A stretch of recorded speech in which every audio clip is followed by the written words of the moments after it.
everybody, and welcome back to the I Don't Know Running podcast, where we share our experiences that make running fun and sometimes not so fun. I'm Lewis, and I'm a self-admitted lazy ultra runner. And I'm Mitch, and I'm trying to max out my copay in February.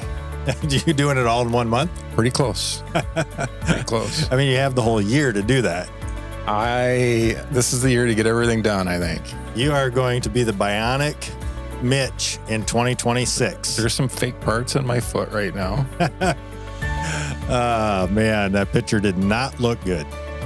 I know. Did I send you the thing that my sister, I sent it to my family chat, and she responds like, "Oh, some warning next time." With a puke emoji? Well, that was one of my sisters. The other sister, oh, cool. She warned me that she was gonna take poop pictures and send them me with no warning as payback. Yeah. But it is a big, nasty scar on my foot. That is a big cut. Yeah. Yeah. But it is fixed.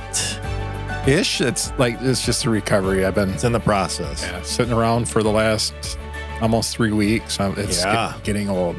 Yeah. And you made the trek here. I suppose driving isn't bad. Yeah, it's my left foot. I'm fine. It's getting to the truck, back from the truck, to a seat, like up and down stairs. Yeah, stairs suck. Yeah. The shower is, it feels good, but it's really quite a chore to get in and out of there. So yeah, because you're putting all your weight on one foot. 1 foot, one leg. I'm doing one-legged squats. Oh, my goodness. So that leg is pretty strong, and I can tell already, like the calf on my left leg is really weak already. Atrophying. Like it's flabby. Yeah. Or I don't know. Maybe it doesn't drop in 3 weeks, but it definitely. Oh, I'm sure. But I'm sure if you don't difference. do anything, 100%. Like when my dad, when he went through what he went through with cancer and was basically laid up in the hospital for, man, I do not remember all the details, but whatever. He was in bed, literally laying in bed, couldn't get out of it for like 3 weeks because of there were several complications that happened. But when his first steps, like getting out after 3 weeks, now he was totally bedridden. He could not get out. But first few steps getting out was tough. What's crazy? You don't think about like crutches skills. Like we got back after being under anesthesia and trying to get in the house, and then going up the 2 steps into the front door in the middle of February in Michigan. I almost went down. Like we had friends that offered to come over to help get me in, and we should have it'll be fine. Oh, should have had them over. Oh my goodness. I am not small, and I almost went down just right after surgery. Trying to get in, and now I use that because you got to do crutches on the bottom, and you got to step up with your foot. I didn't figure it out. Otherwise, you go backwards. You can't put the crutches up. Yeah, right? I don't know, and it was slippery, and it was not a good time. I know Tammy about lost it, but well, the little scooter you brought over is really cool. I bought one, and then my sister let me borrow this one. Oh, really? Because her husband put big tires on it. Oh, yeah, it's cool looking. So, and I laughed at her when she told me that until I was trying to get around on my other scooter around. Yeah. We were going down the sidewalk with Salt to go to lunch after an appointment I had on Monday. And I bet it just sticks. It does, and it about jerks the steering out of your hands. You about right. So it's just so, like, it's got those little tires on it, and they roll really easy until it hits a bump. It's the tiniest little pebble. And then you're about going over the handlebars. So I was like, okay, I see why he did it now. So now I'm using that one outside and the other one inside. Yeah, I can see that. Well, when you're done with that, I'll take it for a tool. It looks fun. I'm sure I'm laughing at you a little bit, but not. Trying to make light of the situation you're going through, I guess. Enjoy whatever you can out of whatever you're going through. And you got a cool cool scooter. Right. It's green. It's painted cool. So our bedroom's on the second floor. So I didn't even think about that. So I crawl up at night to go to bed, and then I scoot down on my butt in the morning, and then I push that scooter up the stairs and I pull it down with me in the morning. I think I'd be sleeping on the couch. No, not the same. No, I know, but man. Well, here is to healing up, and again, hopeful 2026, and maybe before, but just looking ahead. My goal is in 6 months to start running. So yeah, I mean that's late. That's fall, late summer, fall. I got a month in this boot yet, and then I will be. They said I can start putting weight on it, but it does not feel right. So, I bet and that's with the boot on, only with the boot on. So I'm being super careful. But yeah, for those who are brand new to listening, they fixed your Achilles. Yep, they removed it, took the bone spur out of there, trimmed it down because it was thickened. Okay. So it took 60% of that thickness off it. Yeah. And then reattached it with like 4, I don't know, they look like screws, but it's not metal, back into my heel. It amazes me how the only thing I can relate it to is literally like woodworking in the garage. Zzz, just like screwing in some screws and like. And they cut a big chunk of like tissue out of the bottom too. Yeah. That was kind of. Yeah. Well, yeah, hopefully 2020, late 2025, you're back to, who knows, maybe going for one of the records we're going to talk about today. Right. Just for you, I am not running. Just to walk alongside you. I am taking some time off to. You took the last year off to prepare for this. I wanted to feel what you're feeling, other than the pain of the foot. Just the not running part. I can hit you in the foot with something. No, I'll let you do that part, but I'm going to walk alongside you. When you start running, I'll start running. Yeah, sure you will. I have 6 months. Oh my gosh. No. Again, yeah, hopefully everything turns out great. And you can go for some of these records that we're going to talk about today on today's episode. This is all about how amazing is February. Did you want to do any order? Because it made me think about the walking record. Yeah, you want to jump into that one? Let's just jump right into the walking. Yeah. How fast? Like if I just start walking, how fast do I have to be to set records? Yeah. So let's talk about. So this is the one name. All the other names I'm fine with, but this guy from Japan, I'm struggling with. No, Takashazu. You can't see him. Tashikazu. Okay, I might have that one decently. His first name. At least in your own mind. Yamanishi. Probably wrong, but he broke the 20-kilometer race walk record with a time of 1 hour and 16 minutes, 10 seconds. So we did the math. Because here in West Michigan, we're used to Fifth Third 25K. I'm thinking I could Riverbank run. I might be able to do 5 miles that fast, maybe. That is a pace of 6 minutes, 8 seconds per mile. So if he was doing Riverbank, living in West Michigan, he was doing Riverbank. He would do that in. Sorry, there's a bug right there. I know. I saw there is a. I don't know how there's a bug in here. Right here. 1 hour, 35 minutes, 32 seconds. Have you ever done a 1 hour? Nope. So the big deal is you get under 2 hours, and here this guy passes you walking. How do you feel?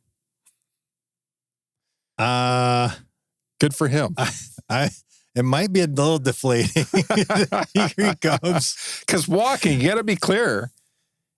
I mean, it might look like a run, but no, 1 foot has to be on the ground. Both feet have to be on the ground at all times. No, I mean, you're going to pick one up. I mean. Oh, yeah, sorry. So one of them's got to be at like one. They can never both be off the ground at the same time. Yes, so you got it. Yep. And yeah, both feet on the ground at the same time would be standing still. That one doesn't work. Sliding. Yeah. Yeah, that is insane. To me, think about that. He is passing, let's say, that's just blows my mind. He's beating, like, my best is, we talked about this a little bit, is like 140 something. 1 hour 40 something. And I was in pretty good shape and I felt pretty good about that. But now you don't. And he's passing me.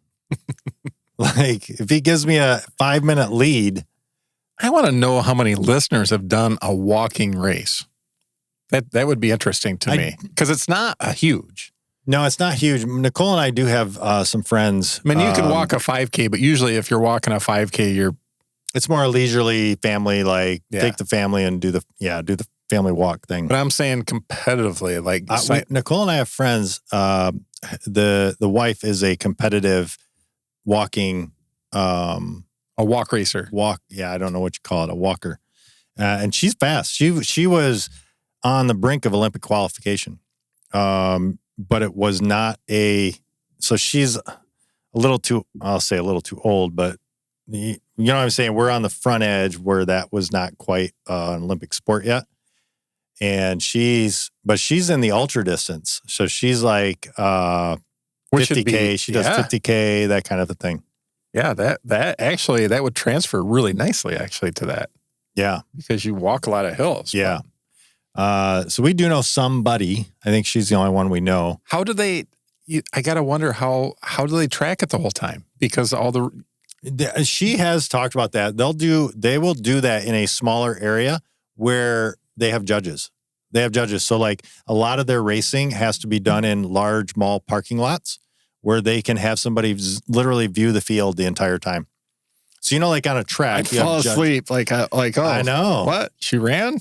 No, they get, I think she said they get a certain number of fouls per race. So like maybe 3. So at the finish line. Yeah, right. Yeah, coming in. No, it'd be like you can pick up, not that you can pick up, and I don't know the rules. I know she has said, I think she said, maybe I looked it up, but anyway, there's a certain number of penalties that you can have per race. I think she was telling us this. And so, maybe where you can't have both feet off the ground at one time, you could have like 2 of those. Okay. For a 50K or whatever the race is. I don't know for sure. But there are a certain number of penalties that you can have before you're disqualified. But I got to think, like, not everybody is at his speed. So a 50K, you're talking 5 or 6 hours. I don't know. Even if it's flat, I think somebody trying to watch. I wish I could remember the times. She was impressively fast. Like, I was shocked at like her marathon time. Man, I think it was, I don't want to say because I just don't remember, but it was impressive. It was impressive. Send this to her. She can listen and comment. Yes. It's only, we'll take listens any way we can. Yeah. I think the husband might listen, but anyway, okay. So anyway, that was one of 7 records broken in track and field in the first 9 days of February. And I'm telling you, I was excited. So the first one that was broken, so we're going to jump back. So that was broken on, I have the date here. Where is it? 16th of February. So February 16th, that one was broken. Also, let's just talk about February 16th. The other record broken on February 16th was the men's half marathon. It was crushed. It was 48 seconds. It was beat by Jacob Kiplimo. And Kiplimo is known, like this wasn't necessarily a shocker that he broke it. What the shocker was nobody was really expecting it at this race. And some of his times, oh man, I wish I would have had. See, I looked up a few things, but not. I watched some videos of this and saw some of the stats, and it was impressive. His 5K time, his 10K time, his they threw out some numbers, his like 10K to 15K, 5K time. And it was a ridiculous split, but they messed up. Oh, did he even have competition? So he just ran that hard? He did. No, he did. But nobody else beat the record. No. So that's, I mean, he had to drop him and then keep going. He did distance himself, probably, I don't remember where. Again, I watched the race, some of it, and it was more of like a highlight reel talking about some of his splits. There were people in the background. But I mean, he beat it by 48 seconds and nobody else beat it, I don't think. Yeah. So yeah, he had about a minute on the next guy. That's hauling. So that's way ahead. That's not even close. He could have walked in. Yeah, it was impressive. But what it just blows my mind that he also set there was another record in the race that he set. He was so fast. Like, let's say he set the outdoor 20K or 25K record because he was going that fast. So anyway, Jacob Kiplimo, he set the men's half marathon record with a time of 56:42. 56 minutes and 42 seconds. So first one in the 56 range ever. Yes, he was the first one to break 57 ever. And that's why they were not necessarily expecting that. Imagine if he had somebody racing him to the finish. Yeah. He definitely, like the last 100 meters, you could tell he knew he had it, and he was not slacking off. He was pushing it into the finish. Pushing it the rest of the way in. Insane. So yeah, that was the 16th. So now let's go back. I want to go back to where it all started for February, and that was February 8th. Men's indoor. So there were a couple of locations. One of them was the Melrose Games in New York. The other was a big world event in France. So internationally, but these are world records that were set. And it started February 8th at the Melrose Games in New York. And it was the men's indoor 3,000 meter. And Grant Fisher, he came onto the scene back at last year's Olympics. Was it last year, right? 2024? Summer Olympics? I think so, right? Yeah, pretty sure it was last year. Time flies. That's why I'm questioning it. But as you get older. Time flies. But I'm pretty sure it was last year. He and Cole Hocker came on the scene because Grant Fisher got 2 bronze medals. I think Cole Hocker got silver, I think he got a silver in one event. This is off memory. But anyway, so Grant Fisher shows up February 8th. And he went into these Melrose Games he wanted to set records here. He wanted to break world records here. And so he goes in and does break the 3,000 meter world record with a time of 7:22:91, 7 minutes, 22 seconds. That doesn't even sound right. That is insane. 7 minutes? Yeah. 3K. Doesn't that seem insanely fast? Yeah. So, 7 minutes, 22 seconds. And poor Cole Hocker, he breaks what was the record of 7:23:81. Cole Hocker ran 7:23:14. But Grant Fisher's in the same race and runs a second faster at 7:22:91. But it was interesting. It was a fun race. If you haven't watched that race, you should go watch it. It's really quick. Obviously, it's only 7 minutes. But Cole Hocker takes off so Grant Fisher was all set. He was going to set this record. But that doesn't mean Cole Hocker can't also go out there and win. But everybody's talking about Grant Fisher. And Cole Hocker takes off with 3 laps left and passes Grant Fisher and starts to set the lead or the lead out for the finish. And I say 3 laps left, but these are 200-meter laps, not because it's indoor. Yep. Or 300, whatever it is. And he held off Grant Fisher till the last 150 or something like that. And Grant Fisher finally went around him to win and take the win and also set the record. So that is February 8th. Also February 8th, men's indoor mile gets broken by Jared Naguse with a time of 3:46.63. All right, so keep that in mind. That's the men's indoor mile, right? And when I was looking at it, it's less than a half a second. Yeah, It beats the record by a couple tenths of a second, which is still still a record. Still a record. I don't see. I was looking at a list earlier. Yeah, I don't have that. I don't have that here. So, but yeah, tenths of a second. Jared Naguse. It says he also broke the 1,500 meter North American indoor record, which whatever, that's cool. Similar to the half marathon, got broke. But it's pretty cool. This is the other thing that came out of this I thought was pretty interesting. And I've watched this guy too, Cam Myers. I think he's an Australian coming up in the ranks. Sets an outright world under 20 record of 3:47.48, which is crazy. So he's insanely fast, and he's not even 20 years old yet. So that's February 8th. Now let's go to the 13th. And guess what gets broken? The mile. Which it gets crushed. Yeah, he smashes it. So that on the 8th, Jared Naguse breaks the indoor mile.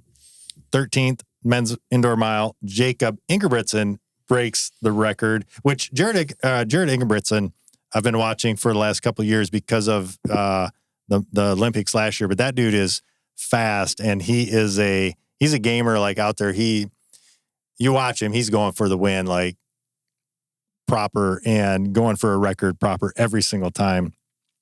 So he sets the record. He runs 3:45.14. So the first, I don't know that he's the first one. I guess he would be, because the first one to go sub 3:46, because Naguse's time is 3:46.63, which was the record.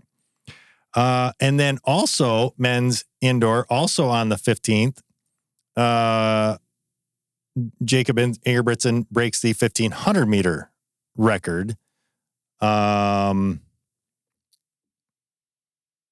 don't know how this works. It says en route to his historic mile, Ingebrigtsen passes the 1,500 meters in 3:29.63, taking almost a second off the world record time of 3:30.60. He set on the same track in 2022. So does that mean that wasn't a race? That was just he crossed that line? But I don't understand. Does that mean that's the record? I don't know. We'll get back to you on that. Because I'm not sure. That's weird. It doesn't really count. Because I know, I set 100K PR crossing 100K at my 100 miler. Right. It's the fastest ever, but I don't count that as my fastest 100K. So I don't know. I don't know what the rules are. Yeah, and I don't know if I don't know. I just don't know if that was actually a race or if that was within that mile. So anyway, Ingebrigtsen, super fast, another record. But they say it's a record broken. Okay.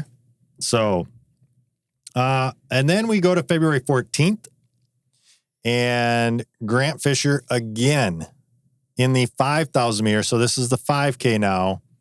Less than a week after he set the world record indoor 3,000 meter record, Grant Fisher adds another one to his record tally of the 5,000 meters in 12:44.09. A 5K in 12:44.09. A 5-second improvement. 5 seconds. All he had to do was just, believe he could do it. And, yeah. I think it's just belief, right? It's just, and he was there. Man, 5 seconds. That dude is on fire. He is crushing it for the USA. So him and Cole Hocker, amazing. They're a ton of fun to watch right now. The only thing I will say this, I watched the 3,000 meter record break, or the race with the record breaking effort by Grant Fisher. And I was a little bummed, Cole Hocker. So I was a little bummed with how Grant Fisher finished. He finished and he didn't go back to Cole Hocker and congratulate him and give a hug or anything like that. It was just, I don't know. Because he did give him some kudos in the interview afterwards, but I thought, man, Cole Hocker is pushing Grant to be, or he's one of the people pushing him to be what he is in the USA running arena. We do know, or I don't know that this is proof, but it's said that better competition breeds better results. Better results. Mm-hmm. If you never have anybody pushing you, you're not going to get as fast as you potentially could be. That's why I thought it was so amazing for the half marathon record to be broken by so much, with somebody not racing them to the finish, because that's a good point. By that much. That's why that makes it even more impressive. Yeah, that's a good point. That actually, I was thinking about this recently too. I thought, where are we at in the when you look at records falling right now? I feel like we are almost at a limitation in the sprints area, like the 100 meters. How much faster can you get in 100 meters? Because they're flying and trying to shave tenths of a tenth off. Mm-hmm. Are we at human limitation? Well, we've said that about the marathon forever. Well, no, but I don't think we are in the marathon. That's what I'm saying. I think the further out you go, the more potential you have of finding. Because when does 2 hours in an official race get beat? Well, yeah, I think it will. I don't think we're that far off. But they've been talking about it for the last 20 years. I don't think we're that. Well, we are getting closer. Yeah, we are getting closer. And here's the thing: something that the 100 meters doesn't need is nutrition. Mm-hmm. It's just a boom, done, right? It does. It does needs leading in. It needs a good diet. It does. Yeah, I mean during the race, right? They're not picking up water bottles and nutrition in the 100 meter race, and the 200 meter race, and the 400 meter race. None of those races, 800 meters, mile, none of those. Now, I would start to argue that maybe the 5K. You've really got to preload maybe something, but even that is 12 minutes. That is, you're hitting energy stores. At what distance do pros start taking nutrition or water? I would say definitely in the half. 10K though, or not? Any drink? Because you'd be worried about, they do the 10K on the track and they don't have water. Because that's still an all-out sprint. But it's still like 24, 25, say 25, 30 minutes. That's nuts. You don't really need anything until 40 minutes. Interesting. So you watch a local 5K and yeah, they have 3 water stops. Yeah. I'm thirsty. I took 3 goos. Well, I will say this, for a local 5K, I grab it for a splash, but that's it. Yeah. But it is refreshing. It does help my race. You got to worry that it's going to go down the wrong tube. I know. Yeah, you got to be careful with that. Because didn't that happen to Ava? Oh, yeah. Yeah, that's true. She overdrank, I think, is what it was. Killed her race right there. Otherwise, she would have smoked it. Yeah. But it's an exciting time in running right now. For the USA, we have some fast, across the board, I will say, but it is cool to see some very fast 5K and, in that neighborhood runners again for the US, who would be slugging it out for gold medals in a few more years at the next Olympics in the summer. So fun times in running. And if you're a running fan, I'm sure you appreciate what's going on right now. Oh, we forgot to say like and subscribe. So going back to the beginning. Yeah. Pretend this is the beginning and comment. Like, subscribe, comment, share. I haven't seen any good smart Alec trying to keep it clean comments lately. And I'm very disappointed. Last couple weeks. Yeah. Yeah. That's going to wrap up this week's episode of the I Don't Know Running podcast. Be sure to tune in next time as we share more about what we just don't know. Until then, happy running.